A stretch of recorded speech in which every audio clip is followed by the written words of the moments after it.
All right, so it is officially recording. So I just have a few words I'd like to say before we officially begin with the panel today.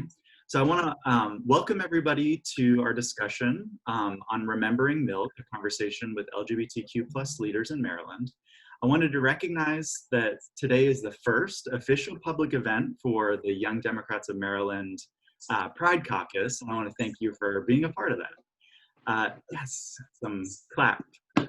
Woo! Yeah. So we also recognize that with this year, this is 51 years after the Stonewall riots and 50 years after what would eventually become the first Pride Parade in New York City. We want to recognize too that we're in the middle of both a pandemic and a revolution against racism in the country. So I want to make sure that you all know that YDM Pride Caucus and YDM in general stand in solidarity with the Black Lives Matter movement, and we'll continue to elevate Black voices and Black stories on our social media, in events that we host, and in our caucus meetings. So as our caucus continues to come together and diversify, I look forward to creating events and conversations that showcase the experience of Black LGBTQ plus individuals. So speaking of our caucus, for those of you who are watching, please be sure to like our Facebook and Instagram pages. As you may know, we are only 23 days old at this point, so we're still young in our journey of being a caucus. So if you haven't liked it, you can find everything on Facebook and Instagram at YDM Pride. And I encourage you to share any of our posts and invite friends to like the pages as well. These can be allies as well as members who are in the community, and they can be in or outside of Maryland. Our real goal is really to spread education and advocacy to anyone who wants to stay connected with us online. So with all that being said, without further ado, I want to go ahead and start with our panel today. So we have this not including me. There are 3 panelists with us today. So if you wouldn't mind, and we will start with Ethan, then Joseph, then Sam. Just that's the order you came in today, and that's the order I see on my screen to make it easy for me. If you could please introduce yourselves and the positions that you hold, and then anything else that you think might be helpful for the folks watching today to know. Okay, so hi everyone. I am Ethan Sweep. I am a council member in the town of Berwyn Heights, Maryland in Prince George's County. I was just re-elected to my second term as a city council member, so we did it. We got through the first one. And yeah, he, him, his pronouns, cis, gay, male. I am also the chair of the Glitter organization, which is a group for gay, lesbian, and transgender town elected representatives. So kind of busy in all sorts of different LGBTQ causes around the county and around Maryland. Good evening, everyone. My name is Joseph Kitchen. I am president of the Young Democrats of Maryland, and so I'm really excited about this event this evening, the opportunity to be here with everyone this evening, and just Jimmy's work around pulling this together. We have been really excited to get this caucus back going and up and running, and as a community building space for young people in our party who identify as lesbian, gay, bisexual, transgendered. And so we are really excited about this movement and really excited about this Pride Caucus. For me in general, I've been the president for some time. I live here in Prince George's County. I am the first openly gay president of YDM. And so I'm really thrilled about the work that we are doing around centering equality and equity in our party and being and growing those voices in this movement, because that's the only way that we can make transformative change, is by making sure that our party is at the center and at the forefront of pushing those initiatives. Great, thank you. My name is Sam Jones. My pronouns are she, her, hers. and I am the president of the LGBTQ Democrats in Montgomery County. We're a Democratic club. We're not just focused on advocacy work here in Montgomery County, we also do advocacy work statewide, and we focus on the well-being of the lesbian, gay, bisexual, trans, and queer people who, yes, live and work and study in Montgomery County, but like I said, statewide as well. And I'm also an elected member of the Montgomery County Democratic Central Committee, and I represent the 19th Legislative District. I live in Silver Spring with my wife, Sarah Lynn, and our 3 dogs, and I might be going on and off of mute because our dogs are being a little chatty today. So when I'm not answering, if my mic is on mute, that's why. Thank you.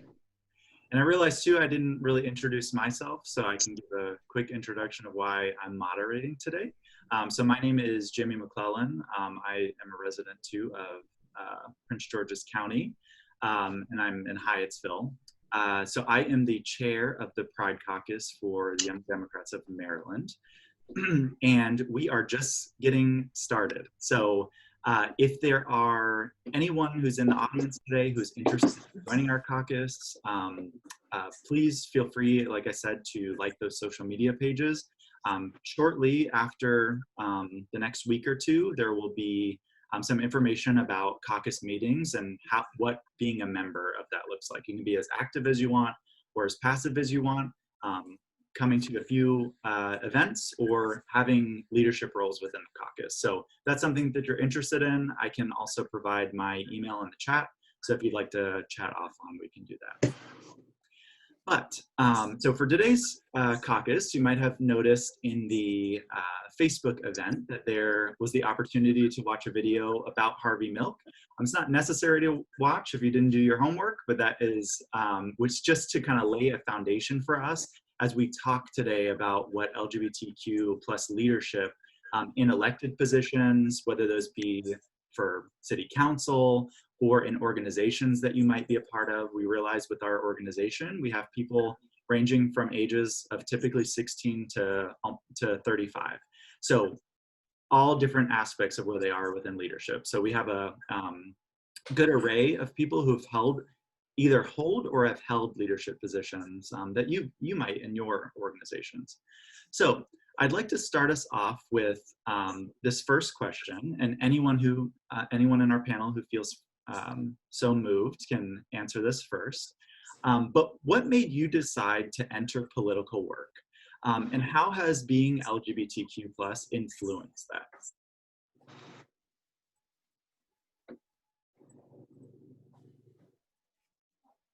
You know, so I'll go first. I'll be honest and say that I don't how I got involved in the party work is when I was younger, when I was in high school, a friend of mine's brother was running for the city council and I'm from California, I'm from Fresno.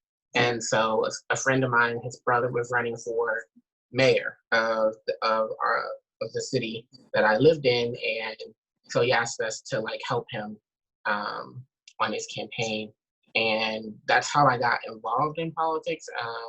I just remember that we, after school, would knock on doors and for a few hours, and then after we knocked on doors, they would give us pizza, and so that's why we knocked on doors every day. And but as we started going through the process of doing that for a couple of weeks, people started asking us questions, and eventually we became, being in high school, and I think I was a freshman at the time, freshman or a sophomore at the time, after you do that for a couple of weeks, you become very aware about how to talk about these issues that are going on in your community.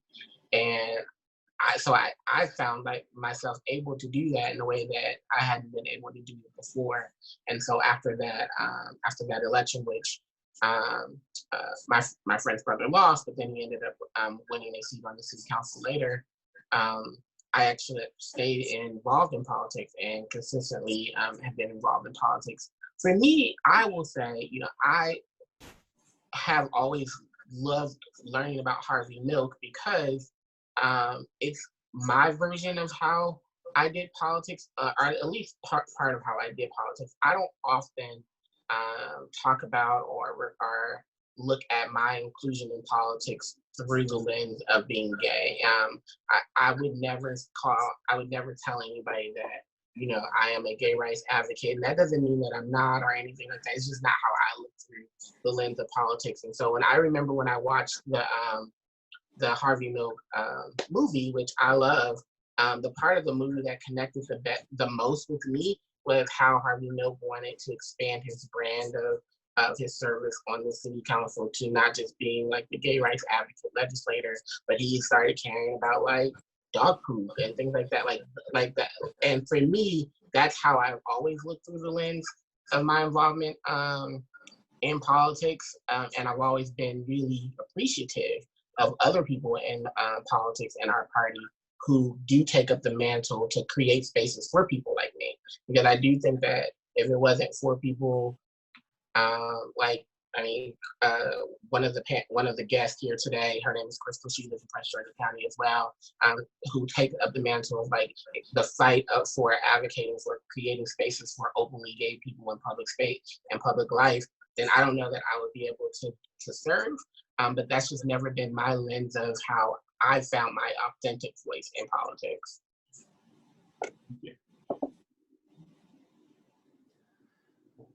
I guess I could go next. So I have been, I would say, politically aware for quite a while. I grew up in a very conservative area, so I've gone through quite the transformation of ideology throughout my lifetime. But my grandfather was the type of person where every day he would read the newspaper like cover to cover. And then want to have discussions about like world events with a 9-year-old. So I'm not sure how good it was, but it really like exposed me to kind of what was going on in the world. And then, so I came out like around like the fall of 2012. At the same time, Minnesota was voting on a constitutional amendment that would have labeled marriage as between a man and a woman. So that's really when I kind of started to become more politically active in being more visible and more out about what I am, because I think like being out and LGBTQ is inherently political because people have very strong views about it. So I, would speak up, I would get involved in local communities, organizations, just finding different ways where I can just help out and be there for assistance. What do you need? What do you need me to do? That kind of thing. But it wasn't until I really moved out to Maryland and started kind of getting involved a little bit in Berwyn Heights stuff that I was asked if I wanted to run for town council. And it is something that I had always like thought about, but I never thought it was really attainable, especially, I was 26 at the time, so quite young.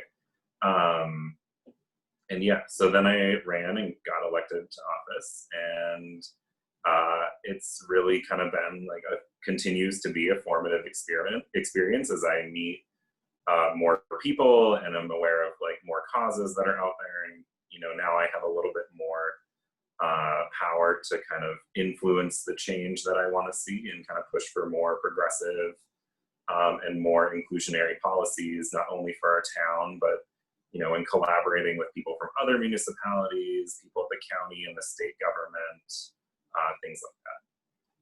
Thank you. So my political advocacy journey, if we want to call it that, began when I was in college. Like Ethan, I grew up in a very, very conservative area.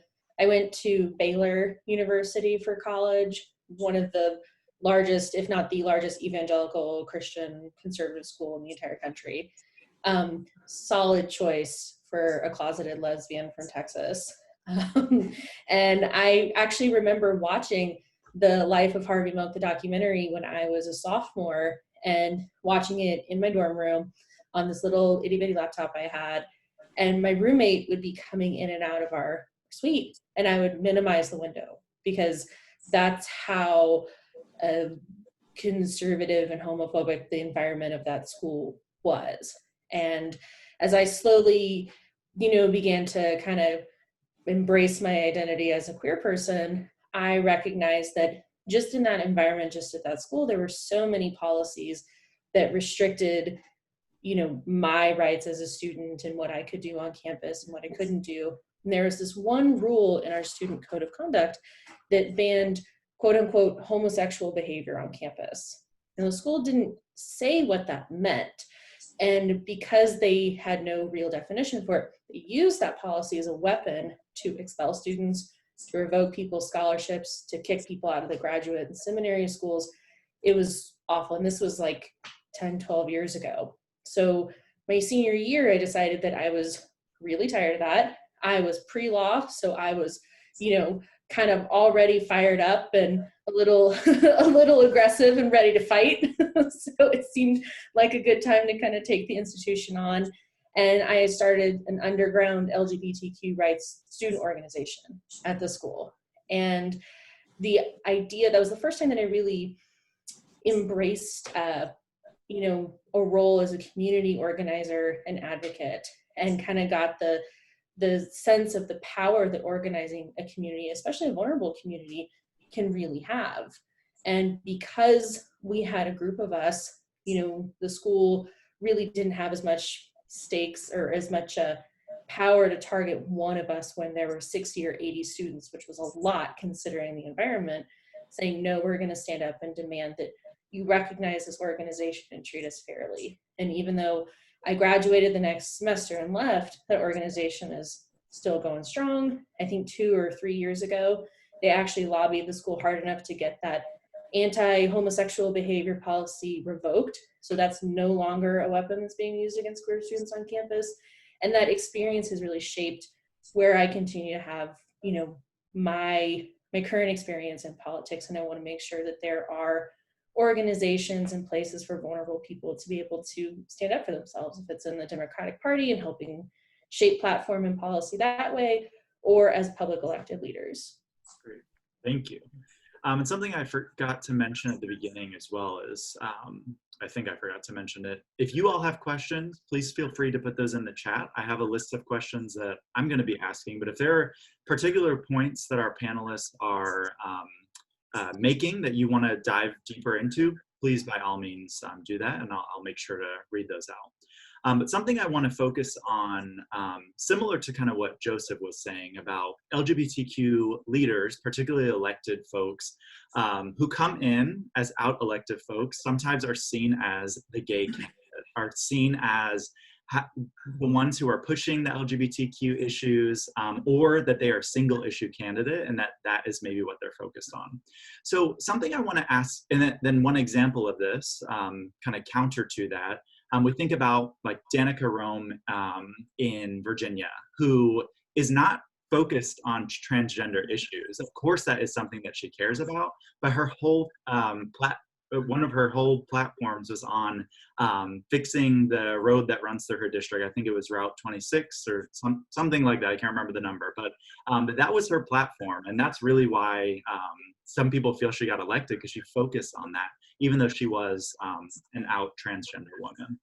But so connected to that, one question I have for you all is, what role do you think LGBTQ plus leaders, whether that be in organizations or as elected officials on city councils or state, federal, so what role do you think that they play in society, and why is that important, particularly for LGBTQ plus individuals to be in those roles?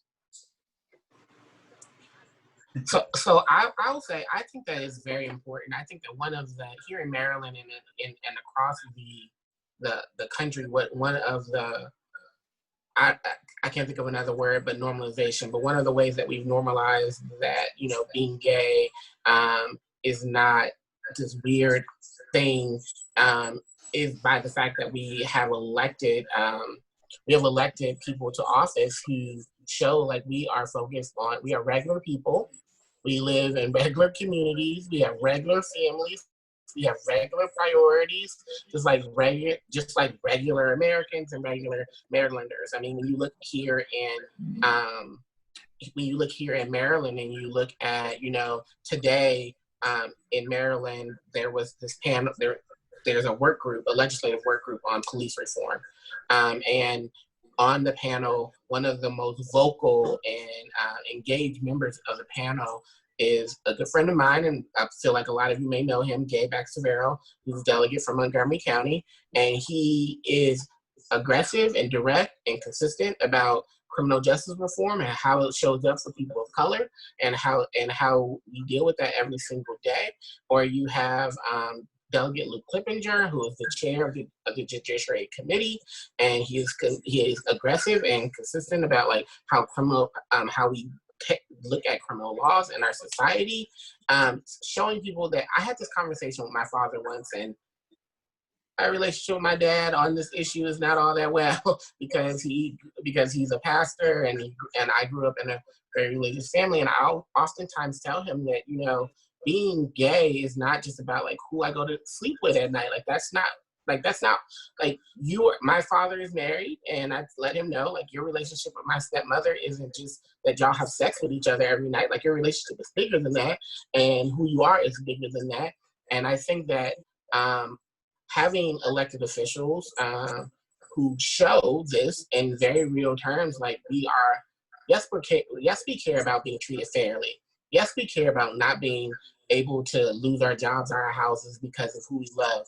Yes, we care that we are not specifically targeted for violence because of who we are. But we also care about like housing affordability and healthcare. And we also care about like good quality schools. And we care about all of these things. Or Danica Rome cares about sitting in traffic over there in Northern Virginia. So like we care about all of these things as well. And we can do both. We can fight for our freedom and also make sure that we don't have to pay $50 on the toll road in Northern Virginia to get home. So like we can do both of them. Yeah, I totally agree. And I think that what Delegate Rome in Virginia has done so well, and what Harvey Milk did so well 40-something years ago, was that they said, you know, yes, I'm a queer person, and being open and authentic about it, that is, you know, a core part of my identity. But I also care about, you know, like Joseph just said, I also care about fixing the damn roads. That was Danica Rome's slogan for her campaign, was fix the damn road. And she did.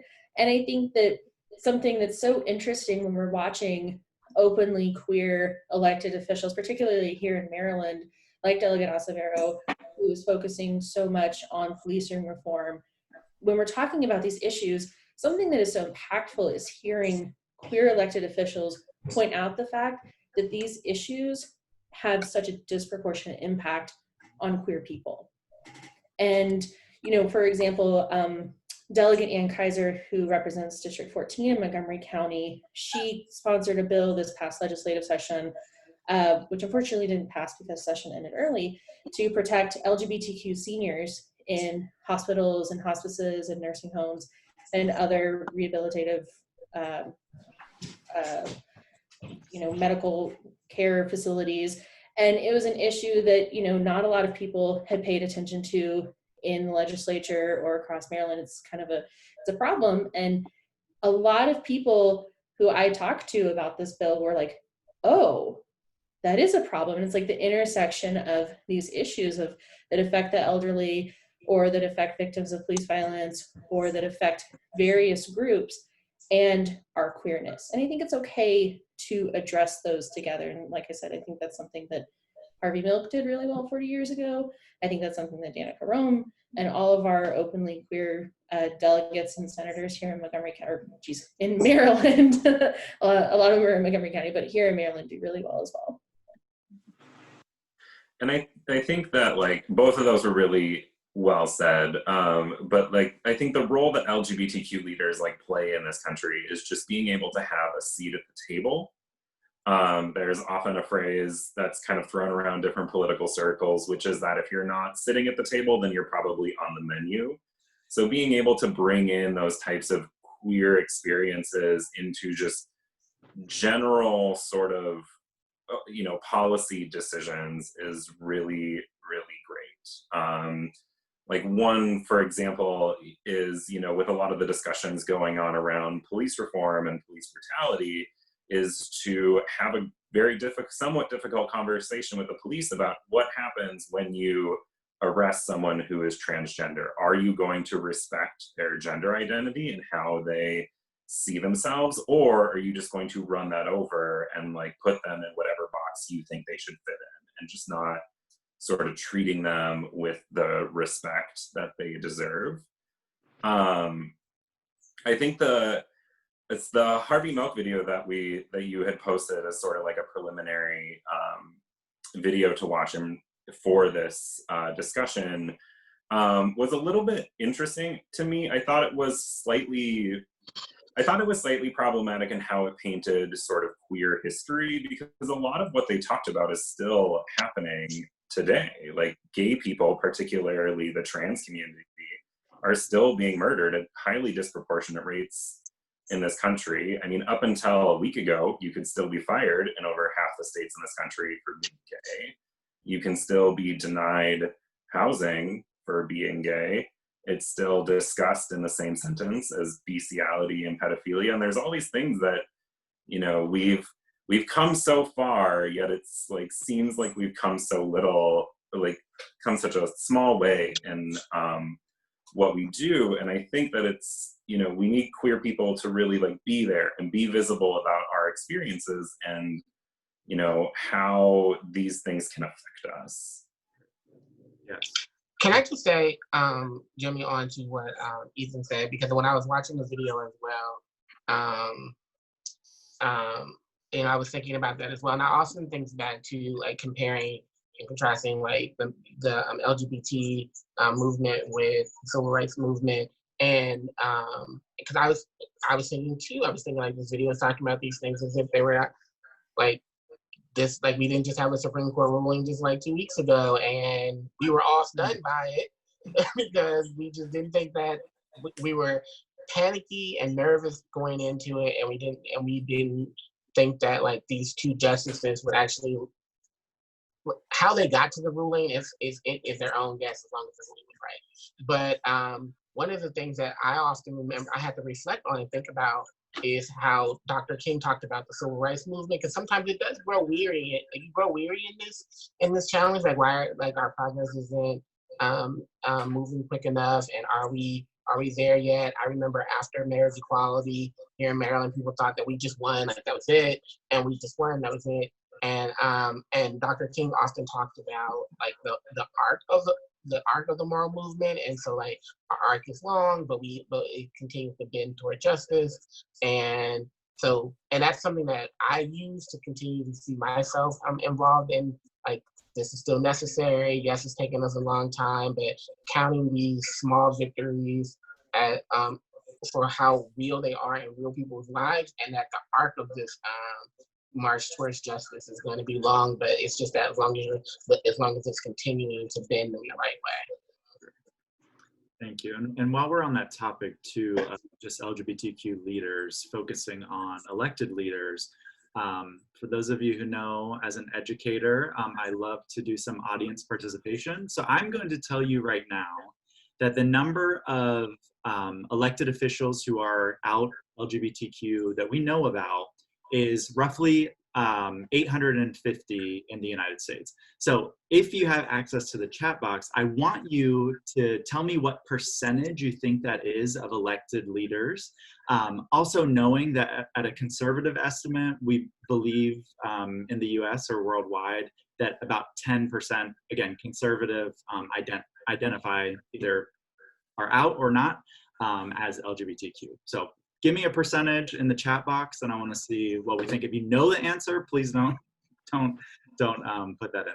But so you're looking for the percentage of what percentage LGBTQ people are of the overall elected officials in this country. Yes, thank you for making that much more clear for me. Oh no, it's okay, because I know I've seen this number many times, so I know what you're trying to ask. Got it.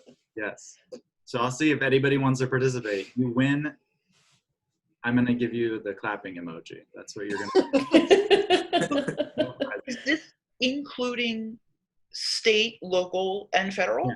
Anything that you get elected by a populace Only 850 in the United States? 850, At yes. least out ones, but still. That's out.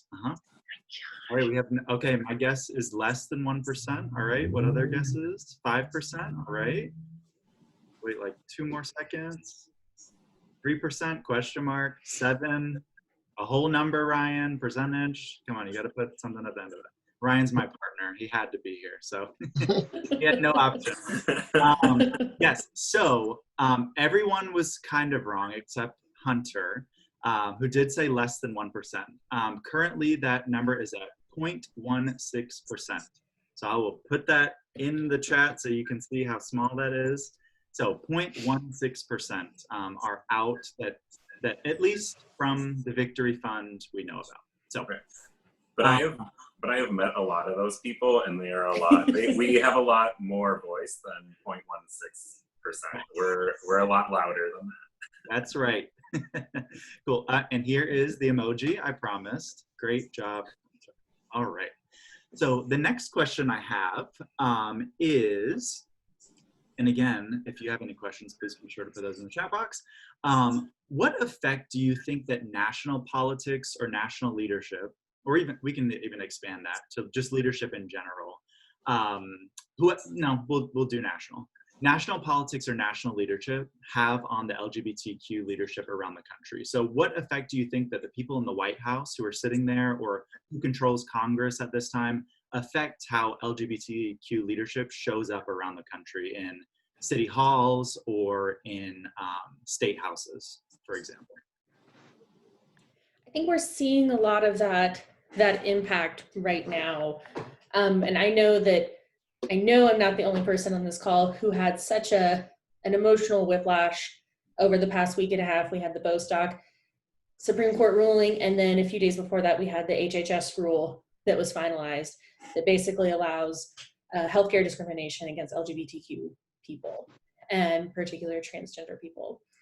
And I think that the way that the current administration has been so vocal, so incredibly homophobic, and so transphobic from the very beginning, since 2016, Trump and his cabinet members have just been obliterating federal protections that the Obama administration was very careful about constructing for queer people.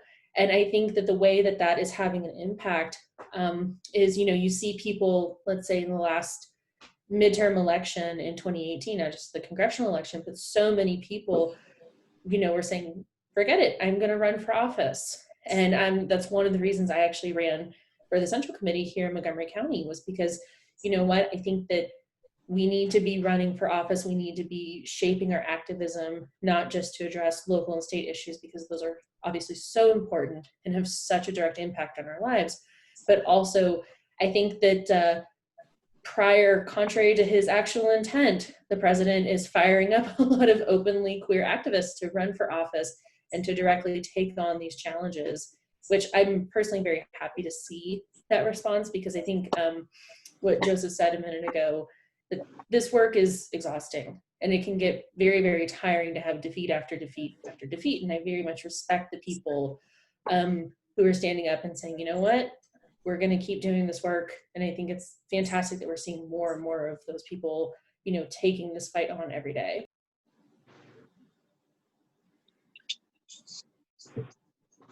Yeah, I think, go ahead, Ethan.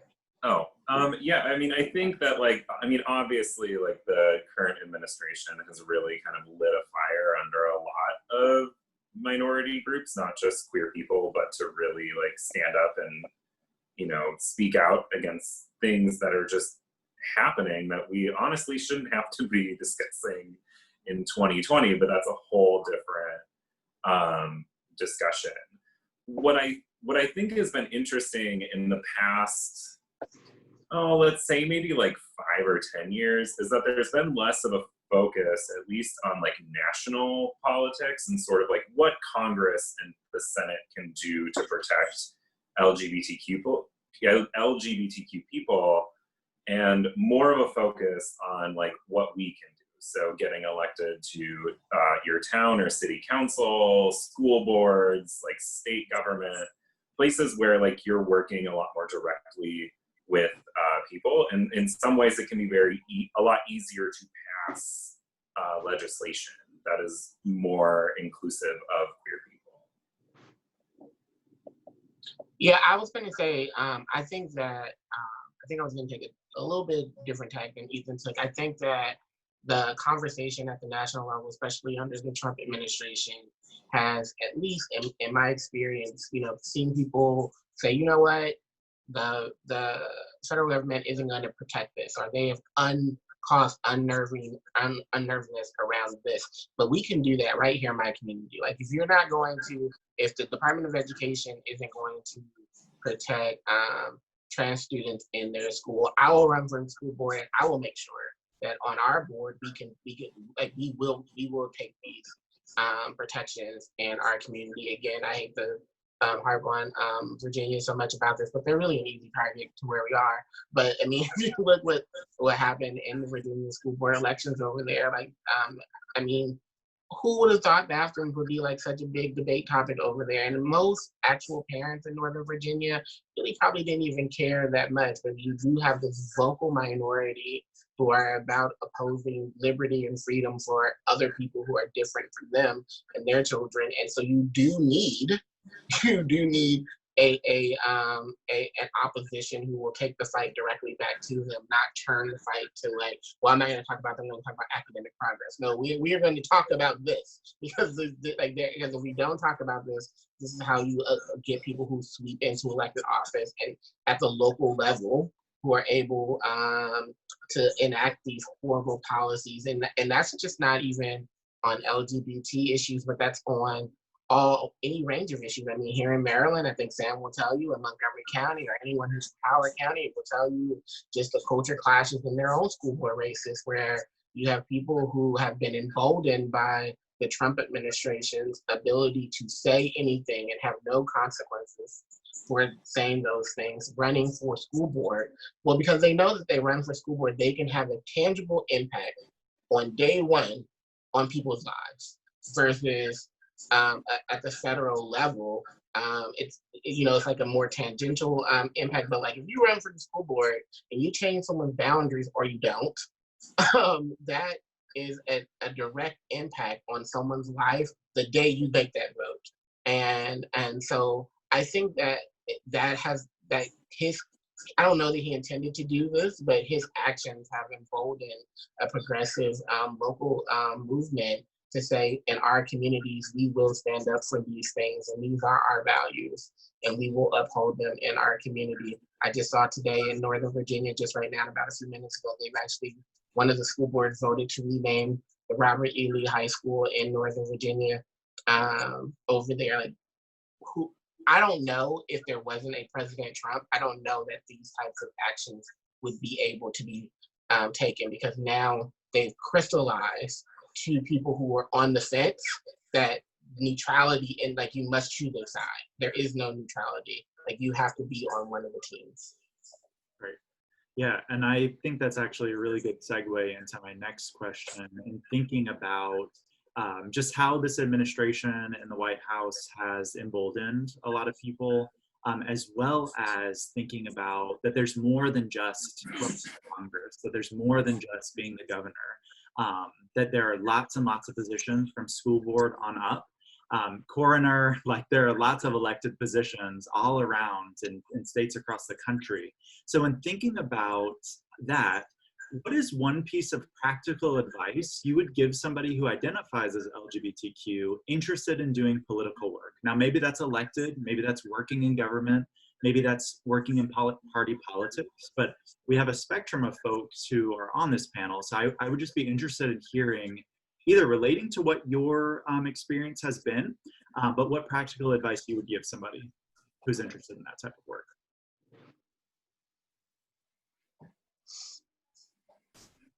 I would say that probably the most practical piece of advice I would have for someone wanting to get involved is to not be afraid to reach out and ask for help.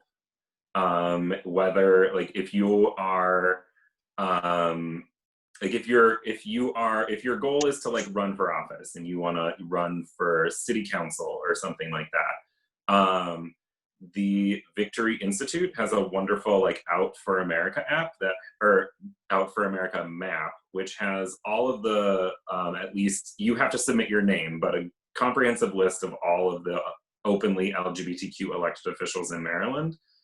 And we do read our email, contrary to what some people may believe. We do read them and respond. But yeah, like we'd be more than happy to help, and just saying like, this is what I want to do, you know, or like, this is how I want to get involved, different things like that. I guess, you know, I'm trying to remember, you know, COVID has like really just thrown time into some sort of something. So I think it was this spring, Crystal, who, you know, founded the LGBTQ Dignity Project, our LGBTQ elected official group had found out that they were trying to get a type of professional development training for Prince George's County Public Schools to include like how to like accept and kind of cope with LGBTQ youth, and like treat, you know, not only for the teachers but the students, and like treating them kind of kindly, and, you know, being cognizant of what it is to really kind of grapple with your sexuality. But if, you know, they hadn't reached out and asked for help, none of us would have ever even probably known about it. But since we did, we were able to show up and lend our support. And as elected officials, you know, we can communicate with county officials, with the school board officials, and those kind of carry more weight. So going all the way back around, I would say that if you are interested in getting politically active, running for office, doing something queer related, find someone to reach out to, and yeah, just don't be afraid to ask for help, because we are like more than happy to offer assistance. Yeah, I would probably say no. Just figure out like what you want to do, why you're doing it, how it impacts you directly. I think that people want to know how you are benefited by your running for office. So, like, or serving in office. For me, I don't necessarily vote for people because I think that they're like the smartest one or they're the best. I want to know how you benefit from this, because I think that it will ground you in the work when times get hard. So if you say, like, I am running for my town council because I want to make sure, I'm frustrated that that our streets are not being plowed when it snows. That makes me know, like, you are frustrated about those streets being not being plowed when it was winter time and those streets are not being plowed. That you are who I should call, because you're gonna be frustrated with me, and that will ground you in the in the work when it gets hard. And then realizing, because as Jimmy said, you know, there are different ways to approach involvement in politics. I don't like fundraisers or receptions. I'm telling you now, I don't like to be invited to them. I don't like to go to them. I definitely don't like to pay for them. I don't like, I don't really like all of those things. So I know for me, being like the public official is not the role for me, because you got to go to a lot of fundraisers and receptions. You got to talk to a lot of people who you don't necessarily like or particularly think are all that bright. You have to listen to a lot of public comment when you really want to just reply back and say, like, that is not true. but you have to sit there and listen. And you have to be respectful of those viewpoints, even though they're lies. or read people's emails when really you just want to delete it because you feel like that's a waste of your energy to invest in something that someone found on the internet in a comment section. Like, so that's not me. But for me, I'm very willing and I'm very able to operate in a political role here at the party with the Young Dems, or even I help a ton of friends who are running for office, because I'm able to put them in a position to do that front-facing work, because they have that energy, they have that capacity to do that, and that is something that they are built for. Versus me, if I'm sitting at like a school board hearing on hour 3 and someone just comes up and says like, somehow George Soros is funding like the name change of our school, I'm probably going to reply back and say, that's ridiculous. So you just have to figure out like what's your role, what's your best path in it. And then also just realize, the last thing that I'll say about this is realize Donald Trump is the president. Okay. So like when, like, a lot of times smart, engaged people will talk themselves out of being involved in politics because they think that other people are smarter or better at it. And then I just want, like, no one ever told Donald Trump that, or if they did, he didn't care. Or and so Michelle Obama once said she told some girls that she sat at some tables with some of the best, some of the most powerful presidents, kings, and prime ministers around the world. They are not that bright, but no one ever told them that they were not that bright. Someone always told them that they could do it, and they did it, and now they're elected. And really, a lot of times, people like Michelle Obama and other people are often canceled out or talked to like, maybe you shouldn't do it or something like that. And then we end up with Donald Trump.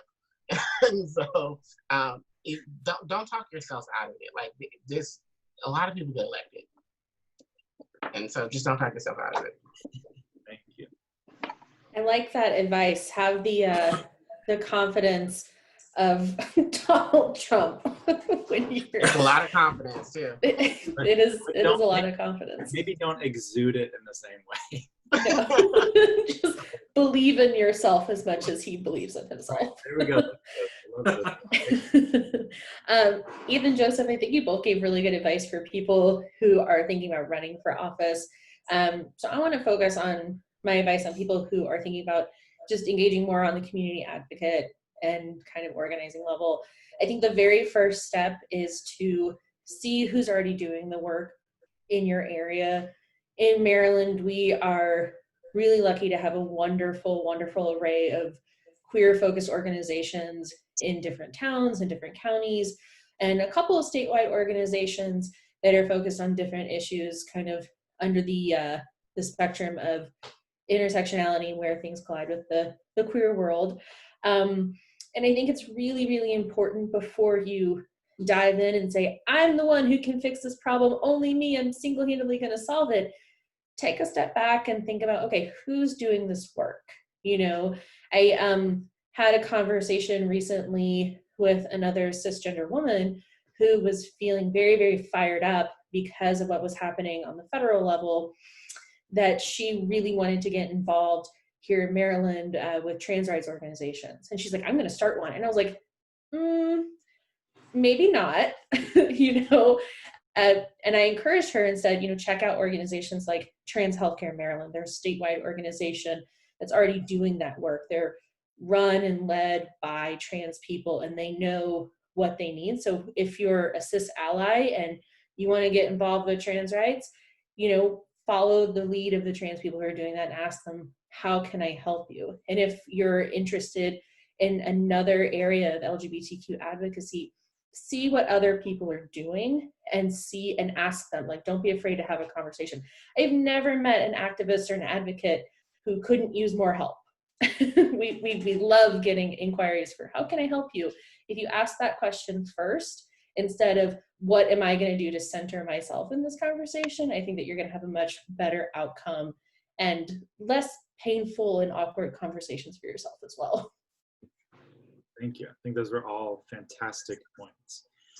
So like I said in the chats and have been saying throughout, if you do have a question that you would like to ask our panelists, now would be the time to do so.